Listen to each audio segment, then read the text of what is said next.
আমাদের হারুনেরও অনেক সমর্থক আছে, আনোয়ার ভূঁইয়া সাহেবেরও আছে। আমরা রাজনীতি করলে মিলামিশা করুক, কিন্তু আমরা এই গ্রুপিং করে আমরা এখনো এটাই করবো। এখন তো আমরা বিজয়ের আনন্দে আমরা সবাই মিলামিশা কোলাকুলি করবো নাকি।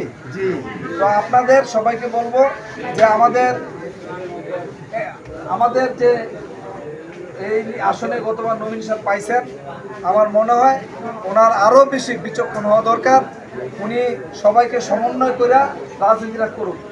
শুধু একতরফাভাবে পকেট কমিটি দিয়া গত আন্দোলন সংগ্রামে কে কতদূর ভূমিকা রাখছে আপনারা বলতে পারবেন। মতলবে গত 15 বছরে একটা ভালো মিছিল হয় নাই। আর যেদিন হাসিনা পালায় গেল এর পরের দিন সাজ্জা সুজ্জা ব্যাগকে আইয়া বিশাল টাইগা। আমরা তো মতলবের রাজনীতি করছি, আমরা তো দেখছি। আমি শুক্রবারে যদি সভাপতি হইতাম, আমার রক্তের উপর দিয়া হইল এই মিছিল আমি করে দিতাম, কিন্তু আমরা গা বাসায় চলছি, মোবাইল বন্ধ করে রাখছি। সুতরাং আমি এটা বলতে চাই না, আমরা সবাই মিলামিশা রাজনীতিটা করতে চাই। দল যদি যে নমিনেশন পায়, ধানের শীষের বাইরে আমরা কেউ যেতে পারবো? তাহলে আমরা যদি ধানের শীষের প্রার্থীকে বিজয়ী করতে হয়, সবাইকে ঐক্যবদ্ধ করতে হবে না? আমি যদি মনে করি নমিনেশন আমি পাবো, আমার কাজ ব্যাকেরে যতটা সম্ভব তার দূরত্ব কমে চলা নাকি।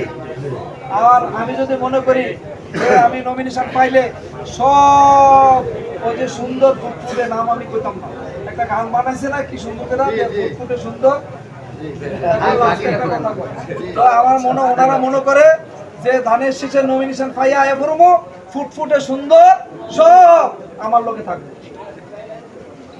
মানে আমি তো গানটা শুনি নাই, প্রথম থেকে ফুটফুটে সুন্দর এক লাইন করেছে, মানে আমরা সবাই নমিনেশন পাওয়ানোর পরে এই দলের গোলাম, এই দলের কুত্তার বাচ্চা হয়ে যাবো, কারণ ধানের শীষে আমাদেরকে বিজয়ী করতে হবে। কিন্তু এর আগে আপনাদেরকে সব কিছু বিবেচনা করতে হবে, আমরা ঐক্যবদ্ধ থাকতে হবে। নমিনেশন যাকে দেয় আমরা তাকেই বিজয়ী করতে হবে। আর আমি কোনো গ্রুপিং এ করতে চাই না। আমি জসিম মুন্সির লগে, হানুন খানের লগে, আনোয়ার ভূঁইয়ার লগে, যারা আছে ব্যাকের লগে আমি মিলামিশা চলতে চাই। আপনারা সবাই হারাই দেন না। এখন আমার একটু ব্যস্ততার কারণে নাহলে খিচুড়ি খেয়ে যেতাম। সবাই জোয়ার